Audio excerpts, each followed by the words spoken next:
This meeting is being recorded.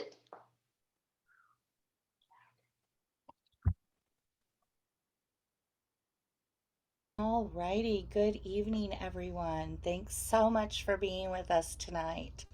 As you just heard, we're recording so we can make this replay available online for whoever could not attend with us tonight. My name is Laura Lee Sparks, and on behalf of Vote Smart Walton, we want to welcome everyone here to our candidates forum tonight. This is night one of a two-night event. We'll be joining each other again on Thursday night to resume the conversation.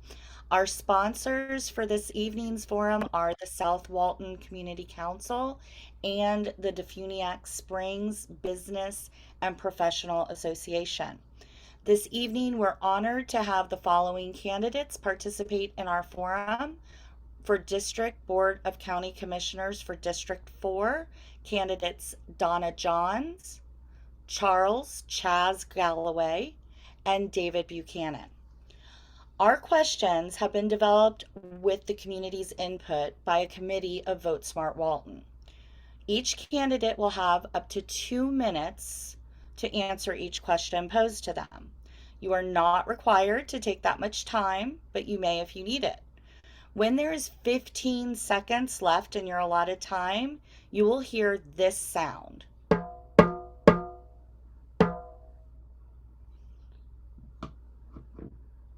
When your time has expired, you will hear this sound. That means your 2 minutes is up. Please be respectful, of course, of everyone's time, and we will benefit from hearing everyone's views. Our moderator for this evening is Jim Bagby, and if none of our candidates have any questions, I'm going to turn it over to Jim to begin. Thank you, Laura, and good evening, candidates. For our first question, please tell everyone what you believe is the most important role of a county commissioner and share what in your past performance, training, or positions gives you the experience base to make a difference as a county commissioner. We'll start in alphabetical order. Mr. Buchanan, could you please start us off?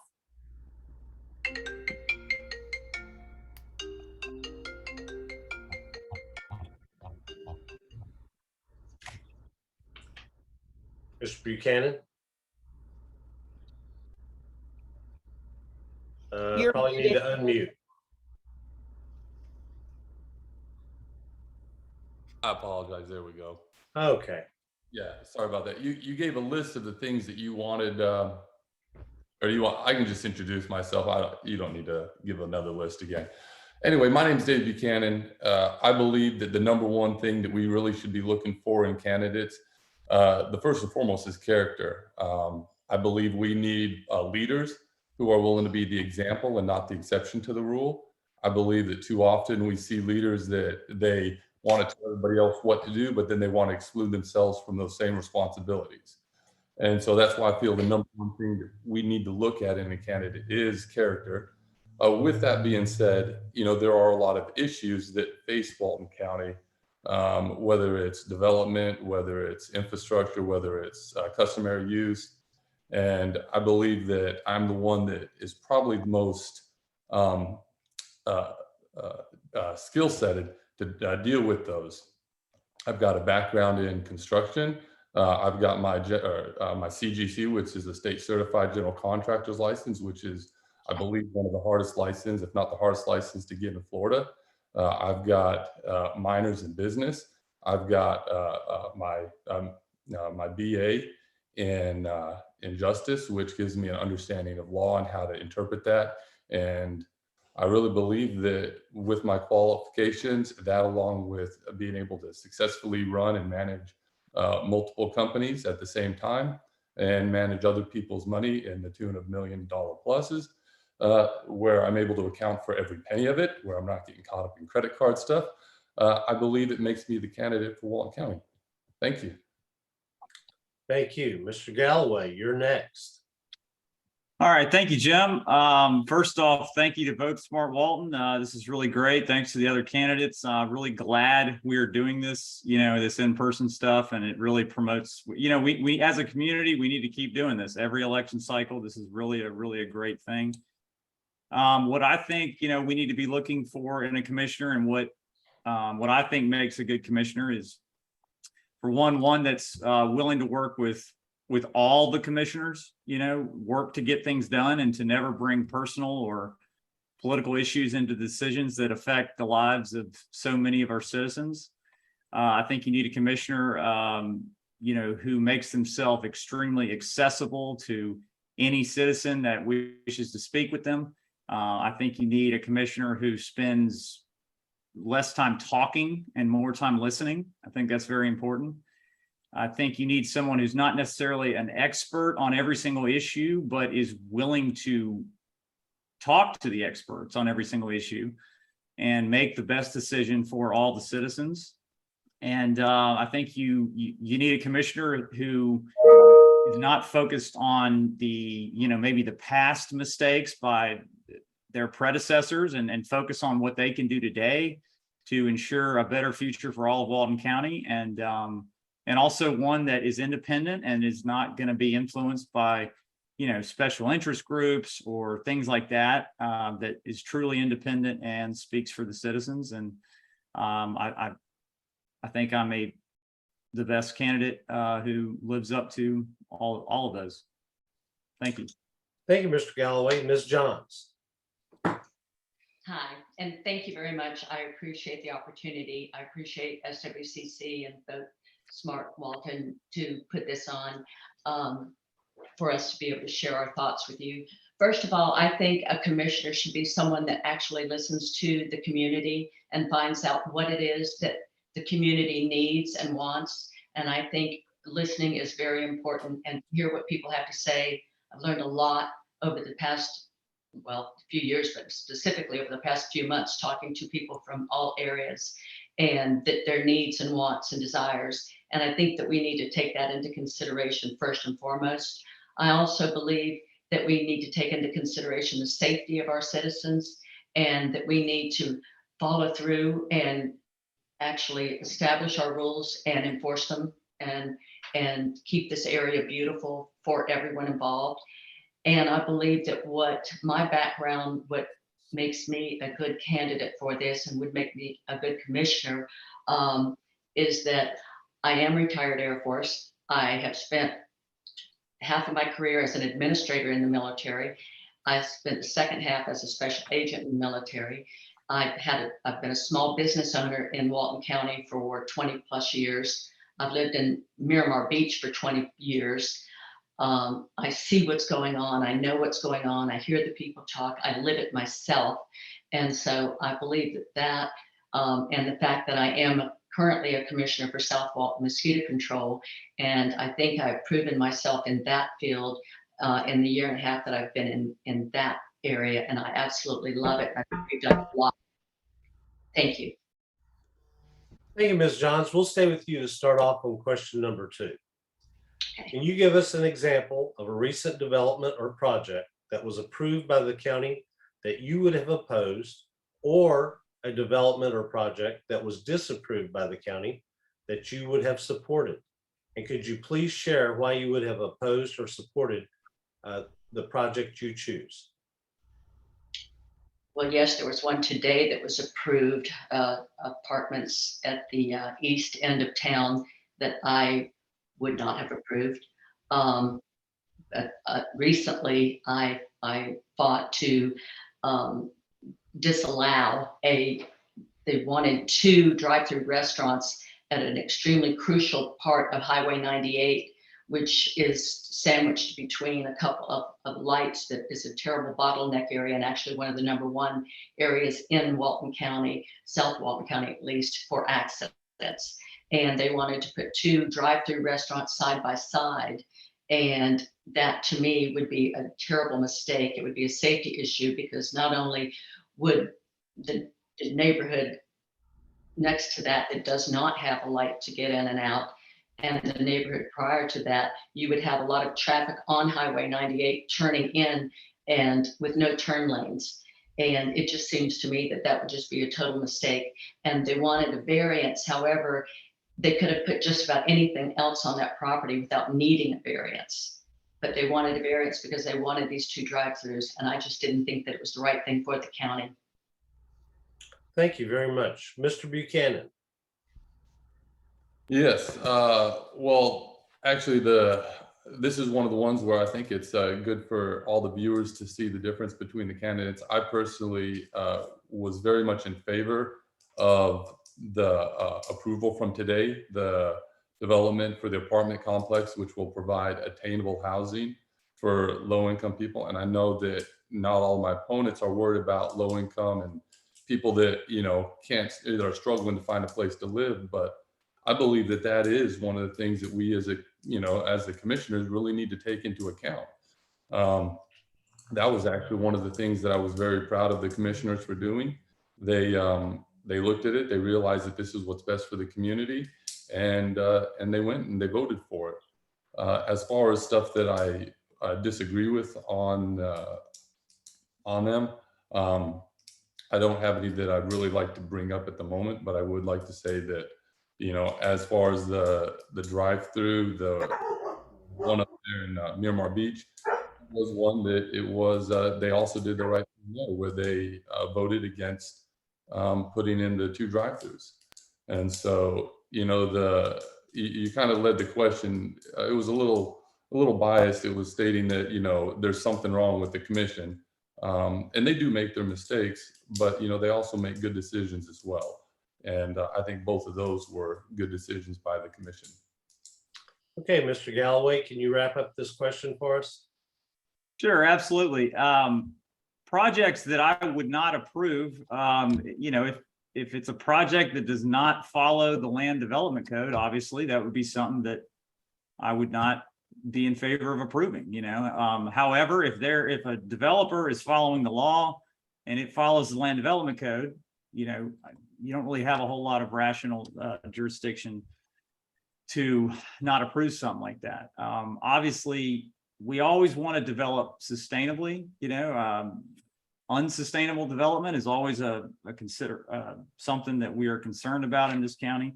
But at the same time, private property owners have rights, and we can't light the Constitution on fire just because we're unhappy about certain developments.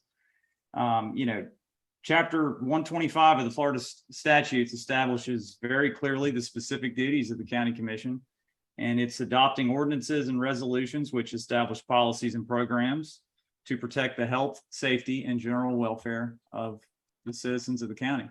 So, I mean, every decision that I would make, that is what I would take into consideration. You know, is this good for Walton County? Does it promote health, safety, and general welfare? And a specific project on a personal level that I was not crazy about was the D.R. Horton development over on Draper Lake, you know, and it's strictly personal. You know, I don't think it was the right fit. You know, I don't really like that high density developments like that. I don't want to say nothing against D.R. Horton, but I'm not a huge D.R. Horton fan. But as long as they're following the law, you know, as long as they're following the land development code, then we need to allow projects like that.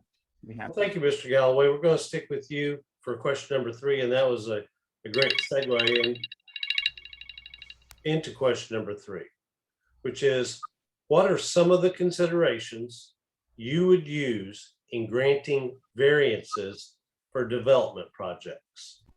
Mr. Galloway. Sure.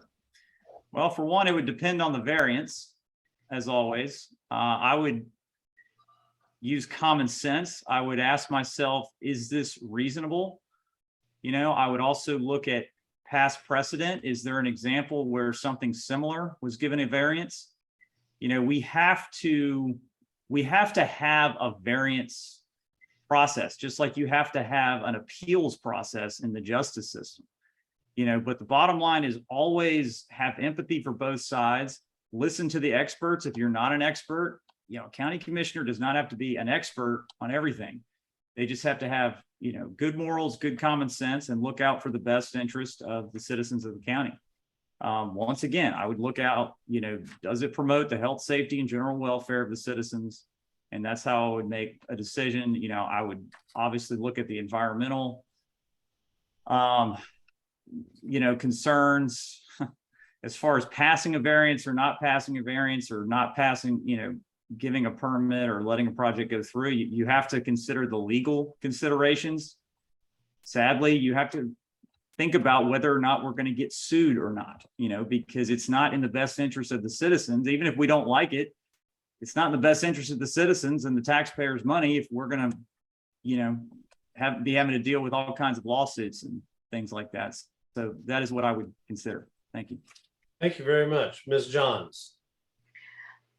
I think that there are times where variances are probably appropriate, but I think that we give them out way more often than we should.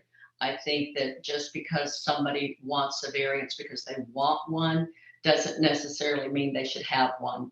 I think that if you drive along 30A and you look at the homes that are built right next to each other and you cannot even see the water as you're driving down the road, which you used to be able to see, but there's supposed to be 7.5 feet between a setback on the sides, and a lot of times people want to reduce that setback, and in some instances it's not necessary, and I don't think they should always be granted. I think they should be granted on a case-by-case basis if they actually make sense, but not just as a rule of thumb. Thank you very much. Mr. Buchanan. Yeah, variances are a very important part of, the land code, because when they wrote a blanket policy, it's not a one size fits all, and it never was meant to be. Variances are there because the people that wrote that stuff, they realized that there are going to be situations that what they're writing and what they're putting in the land code is not what is best use for the land. It's not what's best for the people, and it's not what's best for the property owners. I really think that is why we have the variance board. I think that, when you look at it, you have to look at all the issues. We have times that we definitely need variances because it just, it's common sense. When you look at a project and you're like, yes, I understand what the law is, but it doesn't make any common sense. There's no common sense to that in this situation. And that's why we have these variances. And sometimes the variances, even though if they do make sense, sometimes we have the variances because it brings a benefit to society. So it's not really that, I know sometimes people feel like they want to paint variances as a bad thing. Variances are a very good thing. They just need to be handled properly, and they just need somebody and a group of people that really understand what the consequences and what the impact of those variances are. And that's really what it comes down to, is what's the impact, and if the impact of a variance is going to be beneficial, then, I would want to vote for it. If it's not going to be beneficial for the community, then I'd want to vote against it. Thank you, Mr. Buchanan. Question number 4 will start inverse order, is about monster houses. Residents are concerned about monster houses. How would you change the code with respect to capacity, parking, noise, trash, and/or density to prevent changing the character of many neighborhoods? Ms. Johns, we'll start this round of questions with you. Monster houses. I'm not a fan of monster houses. I don't believe that they should be built in residential neighborhoods where people have their forever homes that are 1 story and all of a sudden they've got a monster house next to them. I think that I just don't think that they fit in most of these neighborhoods. We're supposed to be working on compatibility, and I don't see compatibility in a lot of the neighborhoods where these monster houses end up. And parking is always a problem. I know that there was an issue today. They're trying to come up with some rules on the short-term rentals, but I don't think that there was anything set in stone yet. So parking is always a problem. If you're going to have, for instance, the one on Norwood in Miramar Beach, there's 18 bedrooms in one house. I don't know how in the world they're going to have enough parking for that, especially based on where it's located. The monster houses, believe it or not, use about 30 gallons of water a month, as opposed to a typical house, which uses less than 10,000 gallons a month. And so that's a big difference, and that's a stress on our infrastructure. And I think we need to be thinking about those things as well. And as far as the trash is concerned, we haven't figured out a way to have that picked up in a timely manner. And we all know that we can go by these homes and the trash is pouring over everywhere. We've got to do better. Thank you very much. Mr. Galloway? Yeah, great question. Monster houses, I've watched these things develop. I started my career in marketing, working for the real estate brokerages and large vacation rental properties. And I noticed it was about 5 or 6 years ago, I kind of watched the houses that I was marketing. I noticed they were just getting bigger and bigger, and even though they're on the same, sized lot. So I'm very familiar with this. I think the first thing we need to do is first we need to officially define what constitutes a monster house, because it's kind of subjective, even that name, I don't know where the name came from. It's a great name to describe these houses, and we all know what they are, but there has to be an official definition of what a monster house is. The best, and if we're going to regulate it, no different than something like prohibition, you got to make sure passing regulations don't really matter unless you can enforce it. So we've got to have, if we're going to limit the number of people in a house, if we're going to limit the number of bedrooms, things like that, you have to make sure that there's not some loophole in the system, which is what you see where they get plans approved, with a certain number of parking spots or whatever, and then they change it later, or a like a big walk-in closet becomes an extra bedroom after the fact. So we've really got to, and we got to think ahead. We got to, this is nothing but a loophole being exploited, and they found a legal way to do this. I really like the idea of requiring a certain amount of parking spots based on bedrooms, because I have a theory, it's a theory, we really will never know, but I think most people's concern with monster houses really has to do with the cars, with the amount of cars that people bring, because all of a sudden these things are turning into like hotels because 5 families are staying in one house, so they're bringing 5 to 6 cars. And if we can find a solution for parking, also if we can give people a reason to not need a car while they're down here, instituting, public transportation, it might solve some of those issues. But once again, we have to follow the law. We have to, and hey, if it means we change the land development code, then let's start that conversation of changing the land development code. But we can't just not approve things project by project if it's allowed, if they're allowed to do it. A developer, any business owner is going to do what they are legally allowed to do. That's just good business. So we have to have empathy for both sides, as always. And every decision a commissioner makes is not always going to be easy. Thank you. All right, Mr. Buchanan, we're going to let you wrap up this question. All right. The issue of monster houses or mansions or large homes, first and foremost, I am a very strong proponent of property rights. With that being said, we as a community, we all as Walton County made mistakes in what we allowed to be built and developed without having proper parking. Now, I will say that there were some builders, and I've talked with some different people, and they shared some of the stories where the problem with is not that we don't have enough parking for the bedrooms. We have plenty of parking for the bedrooms. The problem is that builders or homeowners, not even the builders, but homeowners will go in and they'll add 15 to 20 beds, bunk rooms, beds in the houses after they've, the house has been built, sold, after it's been approved.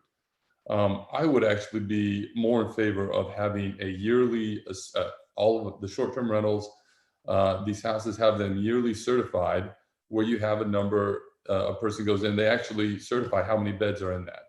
And based on the number of beds, bases on, how many parking spots you're required to have, But this ties also in with my comprehensive parking plan that I have for 30A, where we have a lot of these houses that were approved that don't have adequate parking. We can't do anything about that. That's on us as Walton County. But what we can do is we can provide parking off-site. We have a number of spots that we can do that on, and we can require that, you know, these places that they, you know, they lease or that they rent these parking spaces. So, you know, as Chaz mentioned, you know, if we can get people from parking all into one spot, that really helps to eliminate the problem, because the people aren't really concerned that there's bodies in the house. People are concerned that there are too many vehicles in the driveway and flooding the streets. And I've got a lot more to say on that, but my time's up. Okay, thank you, Mr. Buchanan. We will stay with you for question number 5. All right. Residents are concerned about a lack of youth outreach, recreational facilities, and development of recreational activities and businesses focused on our youth. What are your solutions? And more importantly, how would you pay for them? Yeah, solutions are great if you, but you got to pony up the bill. I think that really, I'm a strong proponent of green space. There's a number of things that, and it's not just the youth, but one of the things that I would really like to talk about is we have a lot of nature preserve. 47% of all acreage south of the bay is in nature preserve. And I know right now we're kind of focusing on that. But one of the problems that we have with nature preserve is that a lot of people don't ever get out there and use it. I would like to see us actually put better bike paths, better walkways, develop a lot of the large lakes that we have into actually stocking them and making fishing points. And that's part of what I would like to do. Some of that money, because it's south of 98, we can use tourist dollars to do that, because we can market that as well. And that's actually one of the ways that we can do a lot of the other stuff, is if we can tie it in with tourism in any way whatsoever, we can capture some of the tourist dollars that's currently going to advertising for that. I also feel that we do need more parks. We need more recreation areas. You know, one of the things I've noticed, I don't personally have pets, but pretty much every door that I knocked on, they seem to have, you know, a couple of animals, you know, and they need stuff for that as well. I think having ball fields, having places where kids can play, you know, flag football, and some of that stuff is just things that we as a county have to realize that even though it's going to cost us something, we're going to get it back in the return by having our children, you know, doing something productive, learning social skills. And I think it'll return many times over, even though we don't have a direct payback for it.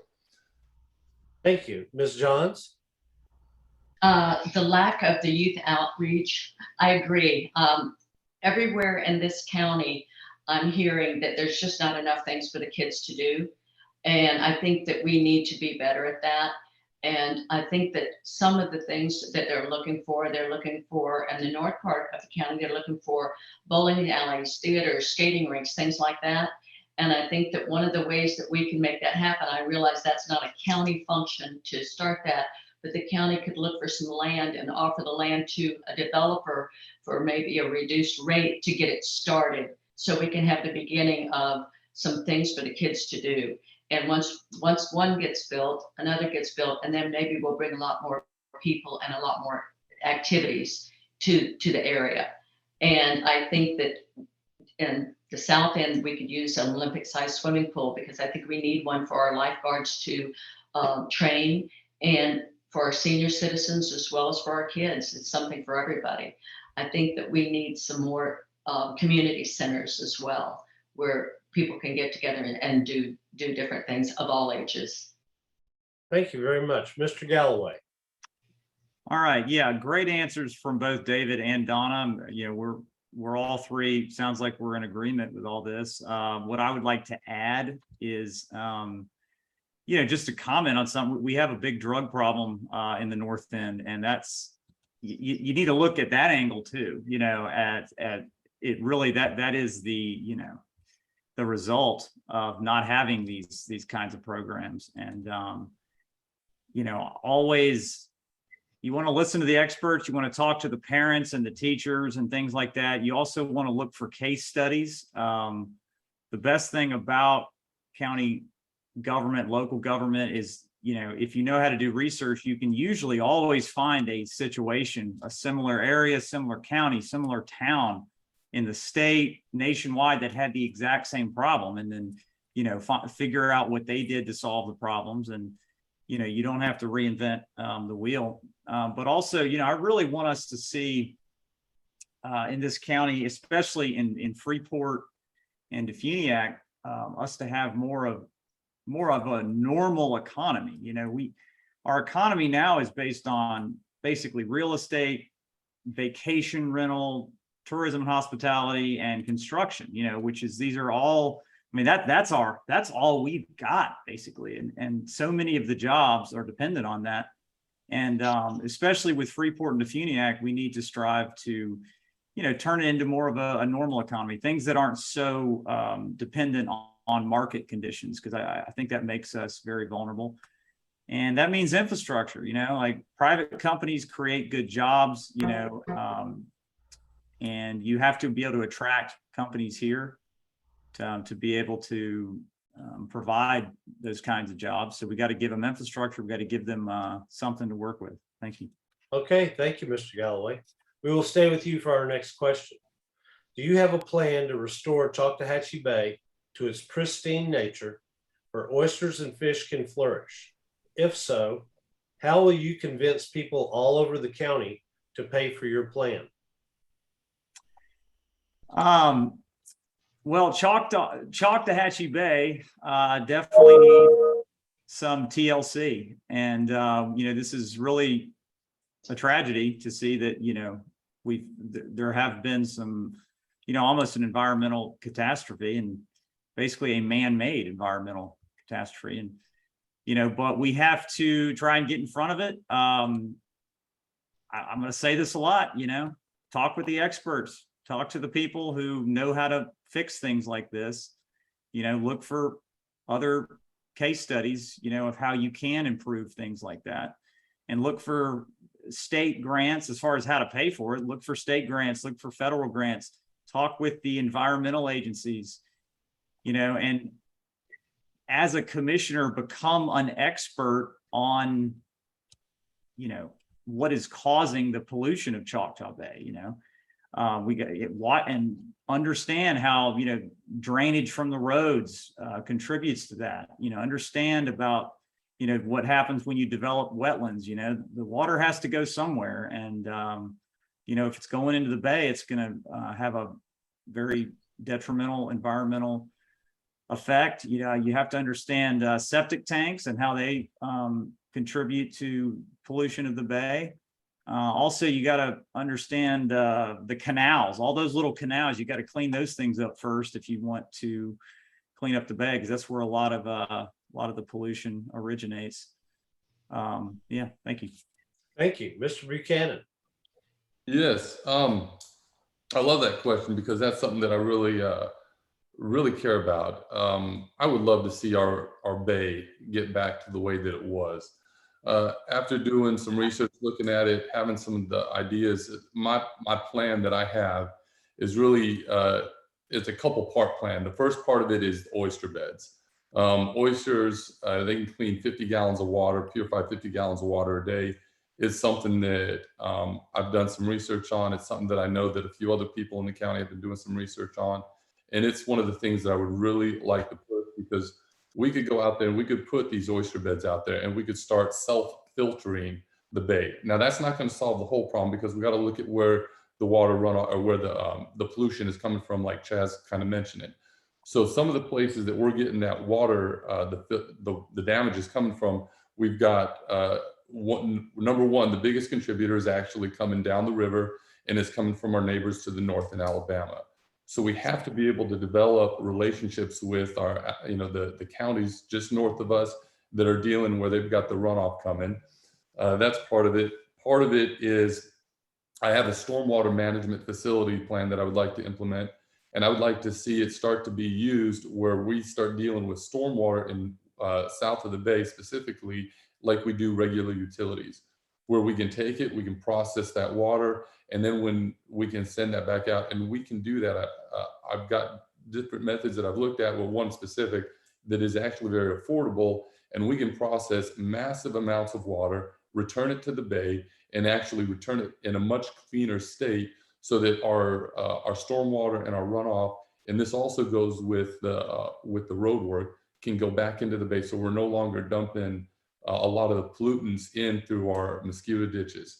Talking with DOT, they're actually looking. Is that my thing, or I got 15? No, that's it. Okay. That's it. Okay. And Ms. Johns. I live not too far from the bay, and I have been watching it decline over the years.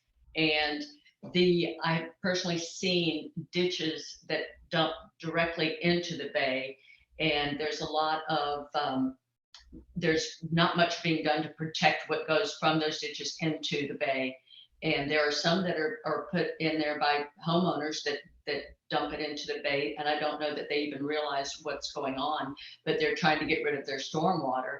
There are several ditches, DOT ditches and mosquito ditches that get filled with stormwater, and it goes directly into the bay. It doesn't go through any kind of filtered system whatsoever. And I think that we need to get better about that. I think there's some things that we can do to ensure that we have some current updated filter systems. And I think we need more retention ponds to clean the water out before it goes into the bay. There's a lot of chemicals that go from golf courses and everything else right into the bay. All of this is what's partially causing the problems that we're having. And I think that this county needs to make it a priority to really sink their teeth into making sure that we take care of it, because it is there for our children, for our grandchildren. The fish are not as abundant as they once were. And we've got to really stop and take a look at this, and we've got to focus on it. We've got to do some work towards it. We've got to make sure that we protect it. And we've got to make sure that we have wetlands that do their job to clean that water and filter it out before it goes into the bay. So I think there's a lot of different areas, a lot of different ways that we can work on this, but we have to make it a priority. Thank you very much. We're going to stay on the ecosystem here. Our next question is going to be on wetlands. What is your position approving developments in wetland and flood-prone areas in both North and South Walton? What circumstances would warrant you to approve building in these areas, and what controls, if any, would you require to be in place? And on this question, we start out with Mr. Buchanan. All right, thank you. I think wetlands, as much as possible, we should, strive to protect them. It's one of the things that we have that really, it's a vital part of our environment. There are a few instances where, where the variances do need to be granted. Now, developers, part of our land code is that, it gives people the right to deal with the DEP. And if they want to purchase property elsewhere to substitute, their wetlands for other wetlands, they're allowed to do that. Now, it's not a one-to-one scale. They have to purchase more than what they give up. And all that's looked at by the DEP. I really think that it's one of those that has to be dealt with on a case-by-case basis. When we talk about wetlands, there's different types of wetlands, there's different jurisdictions, and it's one of those things. It's hard to say a blanket statement on it. But I guess the best thing to do is just share my heart, which is, my heart is to protect wetlands. I don't want to see wetlands go away. I want to see them preserved. I think, like I said, again, they're a vital part of our ecosystem, and that's really where my stance is on it. Okay, Mr. Galloway. Yeah, the wetland issue is a very complicated issue. I think the key to it is understanding our very complicated history with this issue. There were a lot of mistakes made in the past before we really, even had a planning department or really even knew how to deal with it. It was just, things got approved and they would fill it in. And so it complicates the issue because so many people, or developers or, just the average builder was allowed to fill in a wetland, and then it's hard to it's hard to get the toothpaste back in the tube, basically. after you've been approving it all these years. So, you know, it's a complicated issue where we got to admit that we made mistakes. And I say we as a county, everyone, you know, it's not the current commissioners who are in there now, but it's, hey, we're all in this, you know, we allowed it to happen essentially. So, you know, we've got to just really make an effort to understand the issue. And once again, talk to experts, talk to people who've dealt with the same thing in other counties or other states and how they actually fixed it, not just point fingers. You know, that is the key to the wetland issue. I mean, this is Florida. It's a low-lying area. A lot of these places, you know, started out as swamps practically, you know, so we're always going to be dealing with that. And we're always going to have people who are wanting to buy a piece of property and build on it. And as long as our land development code says you can do it, you know, we don't have any rational authority, you know, to say they can't. So if it means changing the land development code or, you know, have stricter regulations, that's what we need to do. Thank you. Thank you very much. Yes, Ms. Johns. I think the wetlands are extremely important. I think that we need to preserve them. I think there's a movement in Florida, in the state of Florida, to preserve wetlands. I believe that too often they have been mitigated and they have been filled and neighborhoods have been built on top of them. And there are issues a lot of times with that. I know right now in the Chat Holly area, they've mitigated a lot of wetlands, and those wetlands need to be there. They've got to cleanse that water before it goes into the bay. And so it's very important that we don't just constantly allow someone to come in and mitigate them and turn it into a neighborhood. It's our duty to protect the area, to protect the bay. And I think that mitigating so many of these wetlands is part of the problem with our waterways, and not just the bay, but the creeks and the rivers and everything else as well. And I think it's our responsibility to take care of our land and to make sure that we do. That's what they're there for. There's a purpose. They're there for a reason, and we need to recognize that and allow them to do their job and protect them. Thank you very much. We're going to wrap up our preservation and conservation segment with one last question, and Ms. Johns will stay with you for the next question. Do you think the county is doing an adequate job to control stormwater discharges into the bay and coastal dune lakes? What additional steps would you prioritize? I think we do have a problem with stormwater going into the bay and into the dune lakes. And I think, as I was mentioning earlier, that we have not stayed current on a lot of our stormwater facilities. With mosquito control, one of the things that we've done recently is we have a model that can actually show which way water is going to run for a development that's a new development or even an existing development. So we can project that, and that way a developer can see where it needs to focus and where they need to put their stormwater plan. And I think that's been very beneficial in the last couple of developments that have gone on. It's been very, very helpful. And I think that we need to keep looking ahead and have a vision for the future, because with the influx of people coming in, there's going to be more and more issues. And so, because there's going to be more and more building, which is going to be water puddling. And so we've got to be able to really look forward and see what kind of things are coming up. Like someone mentioned earlier, check with other areas, see what they do that help things make it right. So I think that that the discharge is dangerous to all of our waterways, and we've got to be very careful and stay current, stay on top of it, and look for new ideas and new ways to prevent that water from just rolling over. I've watched it many times just right over here, where the facility for the stormwater is right in front of you, but yet the water rolls off into a ditch directly into the bay, and never even gets to that area. So we just need to be careful. Okay, thank you. Mr. Buchanan. Could I ask you to repeat the question one more time, just to make sure I get the different? Sure. Do you think the county is doing an adequate job to control stormwater discharges into the bay and coastal dune lakes?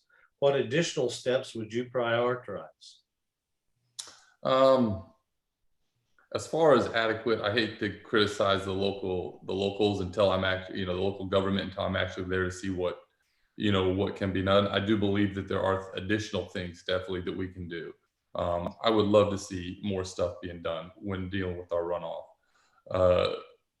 One of the issues that we have with stormwater is that much of our current design with dealing with stormwater, it's a design which, I mean, as you know, if you're in construction, you understand this, with where they dig the ditches, where the water's supposed to gather, then it's supposed to flow. But the problem is we live in Florida where we have sand. Our ditches are lined with sand and grass. The sand fluffs in over time, the grass grows. And, where we once had a stormwater retention facility or a ditch or drainage or holding pond, it eventually fills in over time and it no longer functions, a couple years later.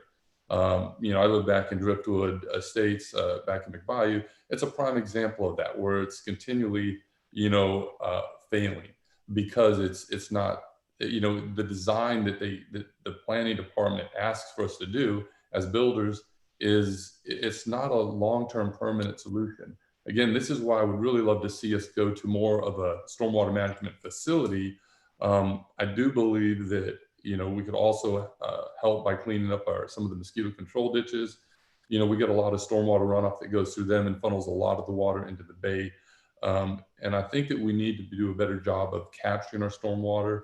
I do know that there's some other stuff, like I said, with the DOT, where there's some methods where you can actually pump the water out right before the storm, which is the cleanest, the best water. And then that way your stormwater retention can handle a tremendous amount more than what it currently is rated for. Okay, thank you very much. And Mr. Galloway. Yeah, I mean, so to sum it up, we can definitely do better, obviously. And I think we always need to be striving to do things better in everything.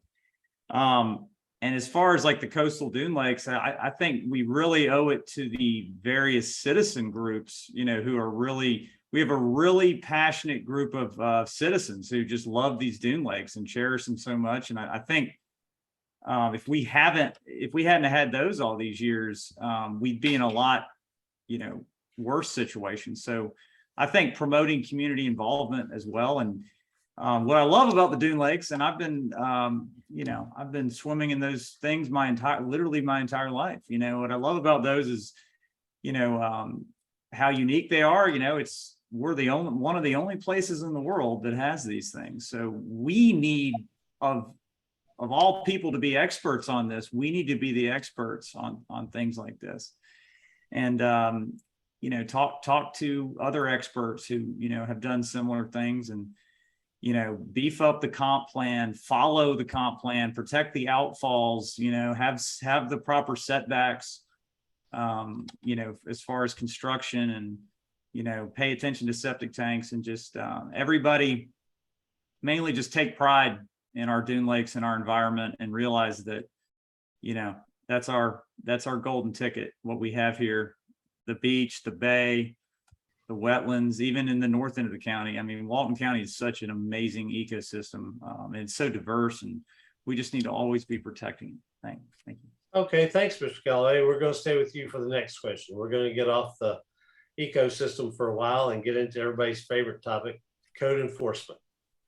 How well do you think code enforcement is currently handling issues and complaints? And how do you think, as a county commissioner, you can improve how code enforcement works with the sheriff's department to ensure enforcement 24 hours a day, 7 days a week?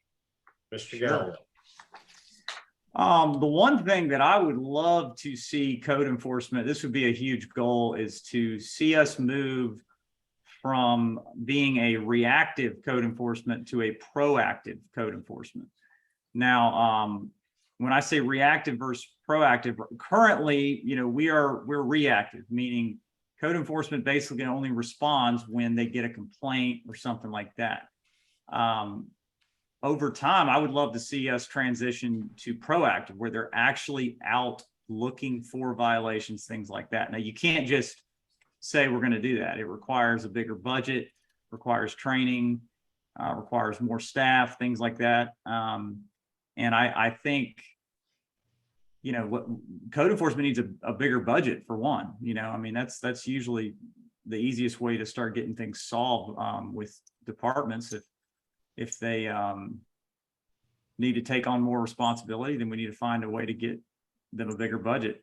I think Tony Corman does a great job. I think he truly is an asset. I think, especially with what he's working with, I think he does a phenomenal job. And he, you know, he's our interim county administrator at the current time as well. So he wears a lot of hats, but we need to get him the help he needs. And as far as working with the sheriff, I mean, it is always an amazing thing when we can get departments working together, other agencies, other constitutional offices working together. And I think it just comes down to communication, you know, making sure they have a way to communicate properly and you're not stepping on anybody's toes or anything like that. Like just making sure that they can work together. Okay, thank Yeah. you very much. Ms. Johns.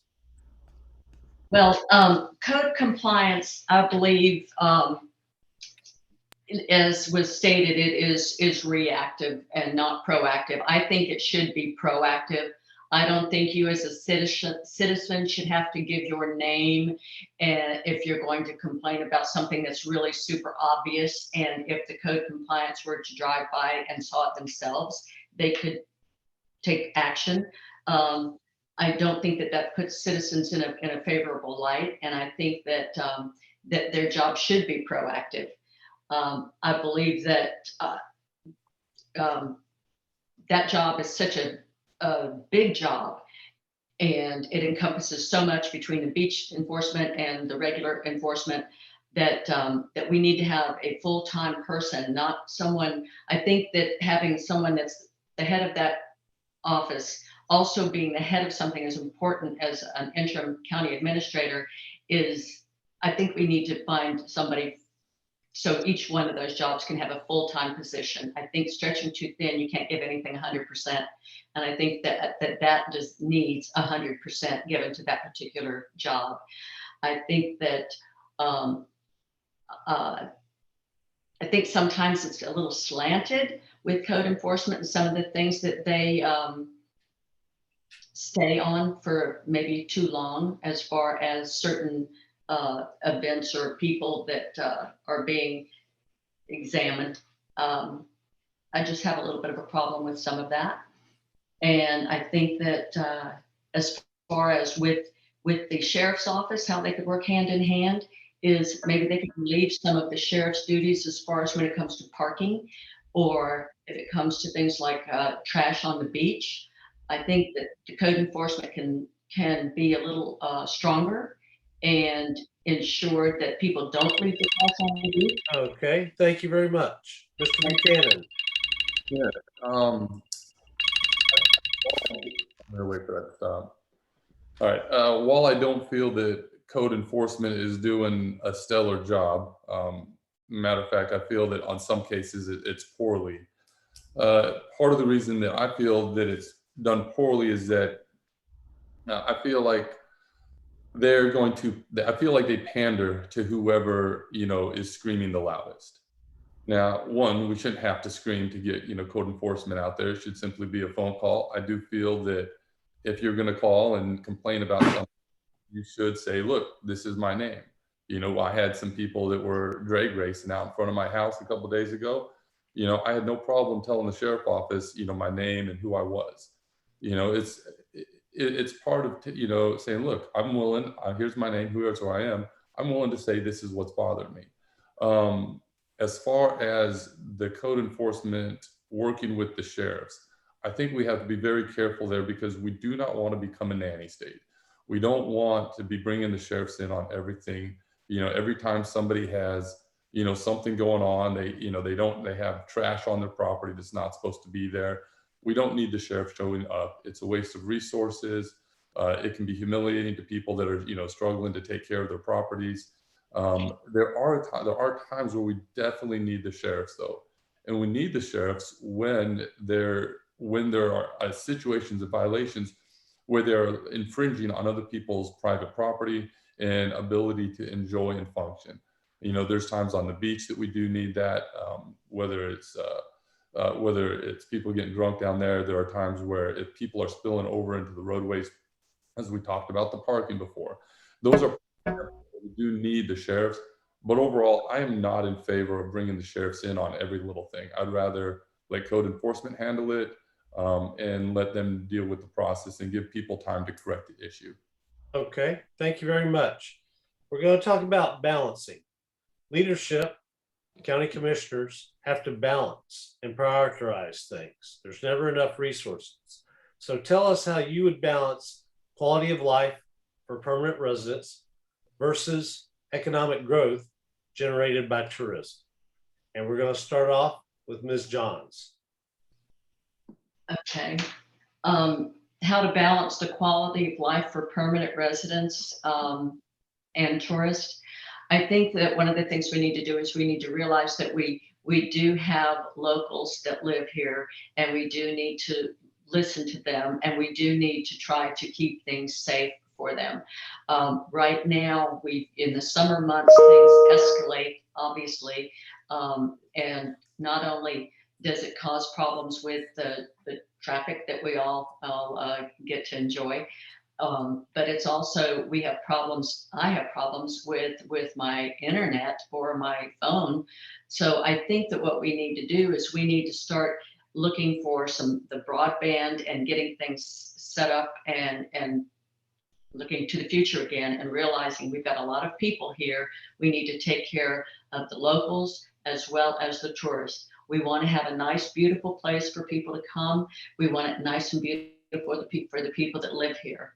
And I think that we have to take everyone into consideration. And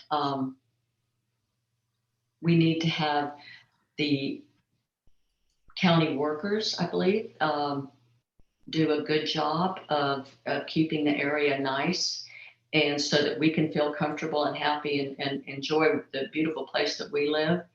And back to the tourists, as far as we just need to make sure that they want to come back too, because they don't want to be stuck in traffic any more than we do. They don't want to wait 3 hours for a restaurant any more than we do. So we need to find a balance for that. Okay, Mr. Galloway. Sure. Most importantly, we just need to truly take an interest in the lives of our citizens, all of our citizens. Do surveys, do workshops, ask questions, really learn, ask questions that usually a county commissioner wouldn't ask. I mean, ask, like when I go door knocking or when I do my my phone calls, I like to ask people, how far do you have to drive to get to the grocery store? How's your cell signal? How are the schools? Would you like to see more parks? The biggest issue we have in the North End, talk about quality of life that's really skewed, is, the North End doesn't have a hospital. The healthcare is just not even close. It's truly becoming a public safety issue. And if we continue along this same course, maintaining this status quo with healthcare, over time, the average life expectancy of someone in the North End would be about 2.5 years less than someone who lives south of the Bay. So that's the type of things that we need to pay attention to, and the state statute clearly says that we're supposed to protect the health, safety, and general welfare of the citizens of the county. And it also, one of our powers and duties in the state statute, it gives us the power to operate hospitals. If that's what we have to do, that's what we need to do. But the main thing is just taking an interest in the lives of our citizens is how we bring quality life, equality to. Okay. Thank you. Mr. Buchanan. Thank you. I do think that it all begins with listening. The scripture talks about be quick to listen, slow to speak, and I really think that that's what we need, as commissioners. We need commissioners that are quick to listen, and to listen to the different sides. Now, we're not going to make everybody happy, but that's not what we're trying to do. we're trying to look and balance, between the people who bring in the money into our county and make everything possible and those that live here. And the idea is that you have to determine in your heart that you're not going to place one interest above the other. Because if you place the interest of the tourists above the residents, you're a special interest, or if you place the interest of just the local residents above the tourists, again, you're pandering to special interest. So it really comes down to having to determine in your heart that you're not going to put one above the other. You have to realize that you need both. We can't survive without the workers, and we can't survive without the tourists. And, as Donna said, it needs to be enjoyable, because it's not just enough for people to be able to survive here. People need to be able to enjoy where they live. They need to be able to enjoy where they vacation. And it's really going to be one of those where you have to look at everything on a case by case and be like, all right, what needs are not being met for the tourist? What needs are not being met for the locals? And I think that we can all look at some different things where we can see the tourists are missing some things and the locals are missing some things. And they're not the same things, but the way we balance living here is we have to listen. We look at what the things that we really need for each side, and we do those. Okay, thanks, Miss Laura. How are we doing on time? We're doing great. So we're at 1 hour, so we have about 30 more minutes. Okay. Thank you, Mr. Buchanan. Our next question is going to be for you. We're going to stay with you. That's what I thought. What is your vision for give us 2 points for your vision each for North, Central, and the southern part of the county? What are some of the strategic goals that are the top priorities? Well, I would think one of the top priorities is really bringing economic development throughout the county as a whole. So we can call that north, south, and in the middle, because I am a strong believer that we need to have more than one leg to stand on when it comes to our economics. If we get hit with a Michael, if our tourism goes away, if something happens to our beaches and people stop coming here, our county is going to suffer, and we need to have something else to rely on than that.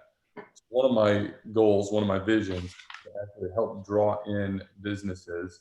And when I'm talking about businesses, I'm not talking about businesses that are going to take jobs and take a business away from local companies. I'm not talking about bringing in electrical companies or plumbing companies or another restaurants or things like that. What I'm talking about is bringing in companies where their customers are based outside of Walton County. And the reason that's important is because now we have businesses taking place here in Walton County, and we've got great places to put these in the north end. We've got a great place to put them in the middle, where the money is coming in from out of Walton County and it's staying here in Walton County. And that's really what we need. That's what makes tourism so amazing, is that it brings money in from all over the country, all over the world, and it deposits here in Walton County.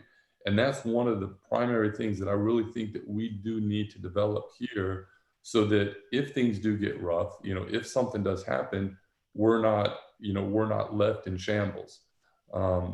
As far as some of the other things that I'm really passionate about, I'm just going to say infrastructure. Now infrastructure in the south looks different than it does in the north. In the north, it means we need sewer systems, and in the south, it means we need roadways. Thank you. Thank you, Ms. Johns. Infrastructure, and infrastructure. I think that it's different for each area. We on the south end, obviously, kind of messed up. We built too much before we put the infrastructure in. And I think that we need to get on a different path and try to correct it as best we can. If we don't do it now, I think that it's going to be too late. For the north end of the county, infrastructure as well. They need to have water. They need to have economic development. We need to have economic development on the north end. We need to bring in big businesses, but we're not going to be able to bring them in if we don't have the infrastructure in there to include the water and the internet and everything else. We want to bring businesses to this county, but we have to be prepared for it. And right now, we're not prepared. We do not have the infrastructure to bring big businesses to the north side of this county, and we've got to fix that. In the middle of the county, in the Freeport area and that, they are seeing some of the same traffic issues that we're seeing down here. Highway 20 and 331 can be a nightmare. And we've got to find ways to alleviate that and come up with some access roads, some other arteries, something along those lines. We've got to make sure that we don't let Freeport end up like we are down here. We've got to make sure that, I think the city of Freeport does a really good job. I think that they're pretty tight on their things, and they're pretty good.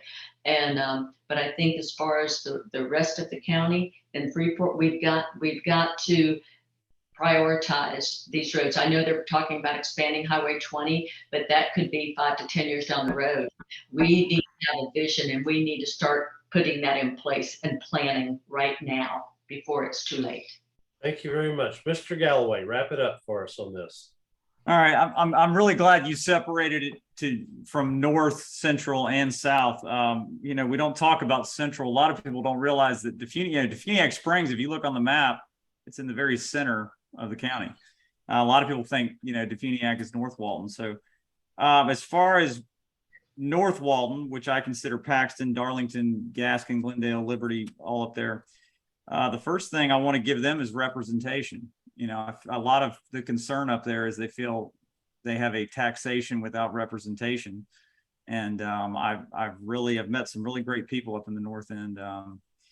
And I look forward to working with them. The next thing is healthcare. Obviously, I talked about the hospital. We've got to not just get a working hospital, like we need healthcare. We need the walk-in clinics and all over the place. Like, I mean, that should not be a problem in a county as wealthy as ours, you know, for citizens to not have access to that.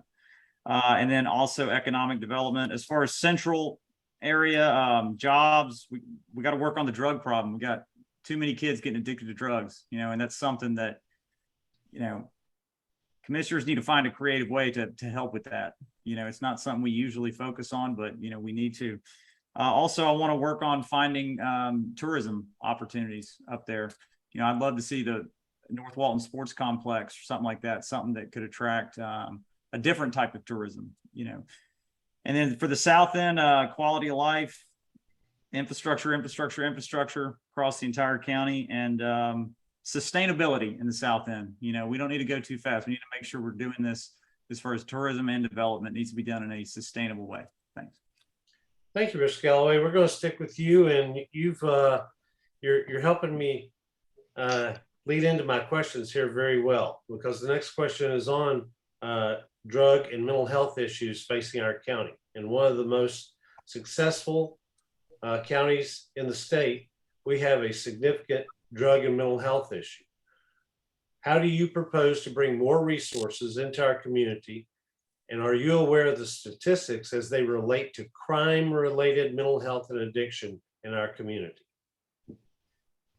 I am definitely aware of the statistics, and I'm definitely aware of the problem we have. And, you know, all these things we're talking about tie together. You know, you've got to, for one, we've got to create what I call a normal economy up in the North End.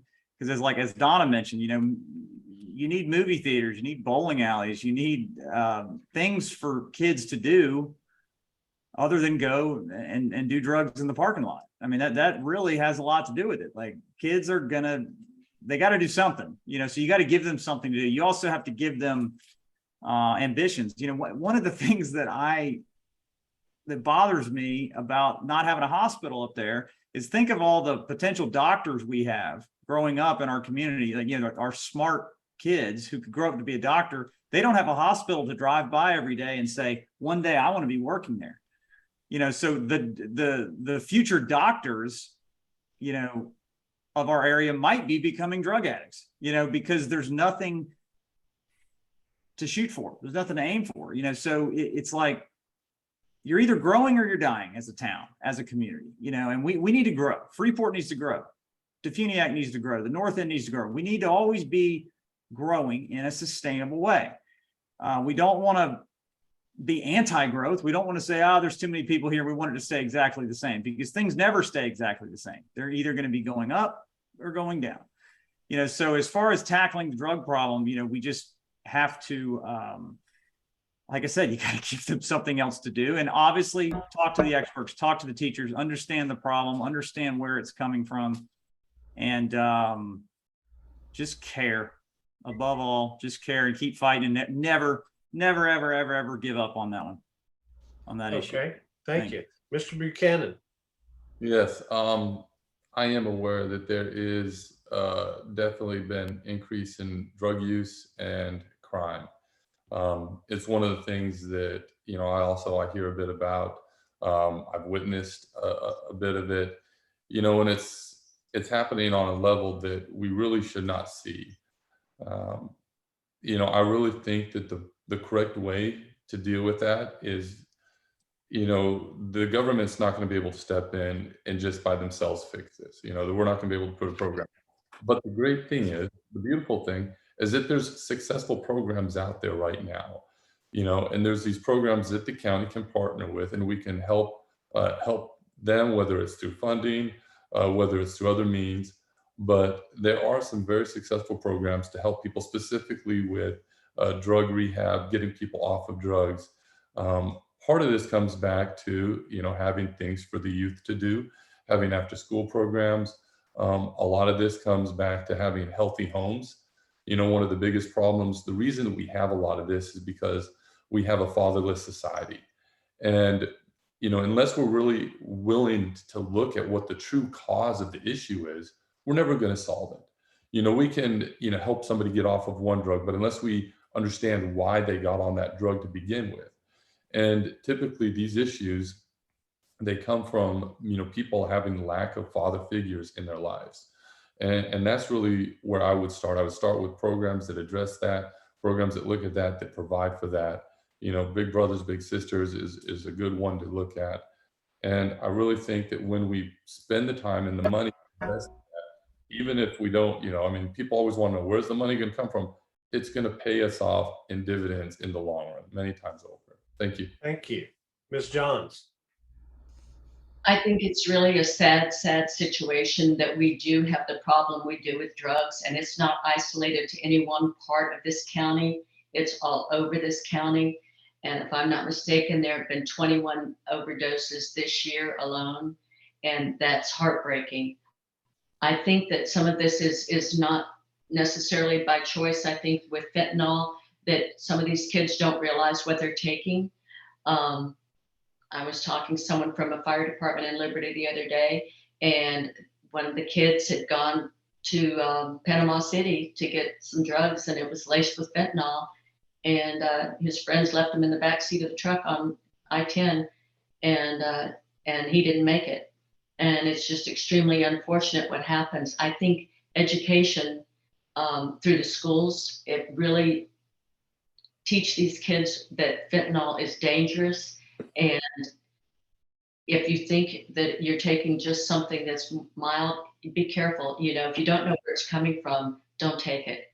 And I think that it needs to be really addressed a lot in the schools. And I think that it may be. I think that there are, I'm told that South Walton High, that if you're caught smoking something in the bathroom, that, you're out, So, and that's good. That's good. Don't tolerate any drug use at all, and educate the kids. And we also go back to what they were saying as far as like having things for them to do so they don't get so bored that they feel like that's the only thing that they want to do is do drugs. So I think we've got some exciting things that can happen in the county that can bring them fun and hopefully reduce the drug issue.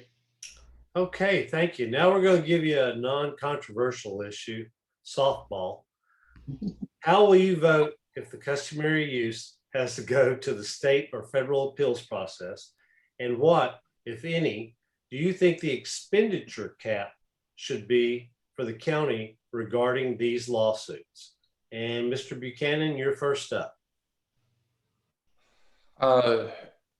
as far as it going to the county, I'm going to fight for customary use. And I'll tell you why. I am a strong believer in property rights, but I also believe that in Florida, the people, customary use was something that was established by the state of Florida, that the people that have used the property have property rights to that, to continue using it as such. So it's not, when it comes to customary use, it's not a, whose property, does one person have property rights over the other? They both have legal property rights to that. The people have the property rights to walk on the beach. Now, they do not have a property right to throw parties, to make loud noise, to be a nuisance. One of the complaints I've heard is, people would come up and they'd urinate between houses. That's not something they have a property right. But I will strongly fight to see customary use through, because I believe it is the protection of property rights on both sides. As far as to what ends, I couldn't answer that right now. I mean, that really, it'd be hard to say that specifically without knowing what our budget is. But I do know that it is something that we as a community, it would be very large, because we as a community, we rely on those beaches. We need the beaches. Now, I will quickly say, customary use will not solve the problem on 38. It will help alleviate it. I have a plan, and my plan is to open up the 4-mile stretch of beach that is back there behind Topsail. It's state park, it's state owned. It's not being used for the most part. And I have people, and it is viable that we can run a road from Walmart back down there, and we can create a beach that is designed specifically for residents and not for the tourists. And that will really help alleviate that beach issue.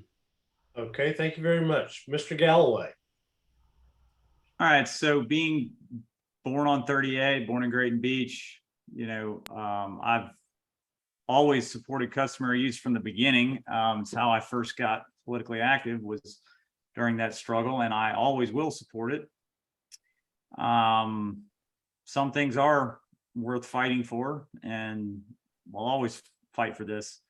I think the original question was, what kind of number value are we willing to spend? I'm with David. I'm not going to put a number on it specifically, because I'm not going to, we don't want to put a number and let our opponents, who are very well funded, know how much money they have to raise in order to get us to go away. So I'm not going to put a number on how much to pay lawyers, but I also want to look for other political avenues. There's a lot more people who support customary use than who don't. And we have strength in numbers, and we have the upper hand as far as that goes. And the key is just to keep fighting. We may have lost a few victories, but we're going to win this war. I think there's other political, I think we need to make it more political, not the legal process. Let's look into the state legislature and the governor. All these people are elected. Like I said, strength in numbers. Fight fire with fire. It was put in place by a governor on his way out, or it was removed. Well, we could do the same thing. Same thing happened with prohibition. The same strategy that was put in place to pass the 18th Amendment, the exact same strategy was used to repeal it. And they drew a line in the sand, literally, and said, do you support it or not? And if you didn't support it, you didn't get elected. I think that's the way we need to keep going. Okay, thank you. Ms. Johns. Customary use. I believe, I do wish that no house was ever built on the water and that we would just be able to enjoy the view all the time. Unfortunately, that's not what happened. Or it could have been done like they do in Hawaii, where you buy the property and the view, but you don't buy the beach, which would have been nice too. We didn't do that either. I do believe in property rights, but I do believe in customary use for the beach as well. I believe that I grew up on that beach in the 70s and 80s too, and I love the beach, and I think that it is God's land. And I think that code enforcement should enforce the rules and make sure that people are not leaving their trash on the beach, and that they fill the holes when they leave to protect the turtles and people from running and jogging and breaking an ankle. I think that being respectful of the beach is the best way to be. Just be respectful, take your stuff, enjoy your day, and then take it with you when you leave. And I think that it would just be much easier that way. And as far as the cap, I know we've spent $3 million so far. There's no telling how long this is going to be in the courts. It could be in the courts another 5 years, it could be longer. We don't know. Maybe what we could do is maybe not have as many attorneys on it as we do, and maybe just have one attorney that we're paying. I don't know, but it's costly. It's going to be costly, but we've already spent $3 million. So we have to move forward. Otherwise, that's a waste of $3 million. So. Okay, we're going to stick with you, and this is a 1-minute answer. So this will be the last question that we have this evening. And then after this question, we'll go into your 2-minute. You get to close saying final words. So Ms. Johns, I believe we're going to stick with you on this. Would you support a countywide spay neuter program to help with the overflow at our animal shelter? 1 minute, please. I absolutely would support that 100%. I think that we've got to take control of that, because we're spending a lot of money to have the facility and to have them housed and everything. And it's really unfortunate and sad. I understand that right now it's worse than it's ever been. It's worse than it's ever been. And so we've got to take control of it. It's our duty. And I think that the county should support that. Mr. Buchanan. Well, in the famous words of Bob Barker, have your pet spayed or neutered. I mean, it's a good thing. You know, I'd support it. Okay. And Mr. Galloway. Yeah, David stole my quote. I was going to quote Bob Barker too. But yeah, I definitely support it. It's getting out of hand, and you know, this is what local government is for. And, you know, we have the resources, we can do it. We need to do it. Okay. And now we're going to give you 2 minutes to wrap up. And then I'll turn it back over to Laura. And we're going to do this round just like we did the first. We started with Mr. Buchanan this evening. So we're going to start off this last round with Mr. Buchanan. You have 2 minutes to tell us whatever you want to tell us. All right. Well, first, I want to say thank you for hosting this tonight. I believe that Walton County has a bright future ahead of it. You know, I think that we've got a lot of great people. I look forward to working with them. I'm excited about the challenges. I've always loved dealing with challenges. I mean, it's part of what I enjoy about my business. You know, in construction, you're always dealing with something new coming up. Nothing seems to ever go according to plan. Wish it would, but it makes it fun because you're always problem solving. And it's one of the things that I love to do. It's one of the things I'm looking forward to in this job. And I look forward to, you know, seeing all of your support. And Donna and Chaz, I appreciate you guys being out here tonight. So thank you very much. Okay, thank you. Mr. Galloway.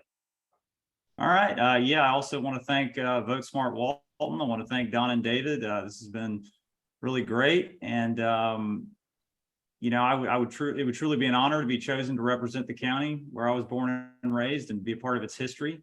I can't think of any job that I would be more proud to do and truly be excited to go to work every day and love every single minute of it.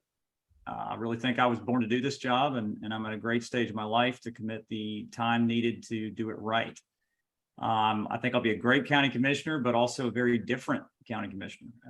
Something, you know, unlike we've ever really seen. You know, I'll definitely bring a younger, fresher approach, which I think is desperately needed. You know, the Walton County glass will always be half full, in my opinion. And, you know, that's what great leaders do, and it's what real leaders do, and we need real leadership. My campaign slogan has been focused on the future, and I am focused on our future and where we go from here. And I think Walton County's future looks incredibly bright. And I'll end with this, that the problems of Walton County will never be solved by skeptics and cynics, you know, by people who their horizons are just limited to the obvious realities that they see in front of their face every day. You know, we need leaders who can dream of things that we've never had and say, why not? And then have the courage and the skill to go get it for us. And that's what I plan to do. Thank you. Okay, Ms. Johns.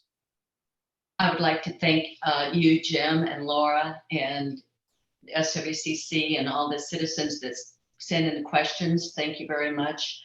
I think this was a great a night and an opportunity to really share our feelings, how we feel about the county. I am very, very passionate about this county. I've, lived right here for 20 years. I'm in District 4. I want to represent District 4, and I represent the county as a whole. I think that we need to listen to our citizens. We need to find out what they need, and then we need to work hard, not kick cans down the road. We need to work hard, and we need to make the necessary changes to make this county a great county as it is. Keep it that way, and let's have vision and plan for our future, because it's going to be so different. It's going to be more crowded than it is now. We're going to have a lot of new people coming here, and we've got to be prepared for it. And I think that I'm a good person to be in that position to make sure that we dot all our I's and cross all our T's and make sure that we get everything done that we possibly can and work for the betterment of the entire county. Thank you very much. I want to thank each of you. I look forward to seeing you in 2 nights for a different set of questions. I want to thank our sponsors, and I want to thank Miss Laura for putting all this together. She'll tell us now how we can download it or share it or do all these other great things. Miss Laura, thank you, and I'll turn it back over to you. All right, thank you, everyone.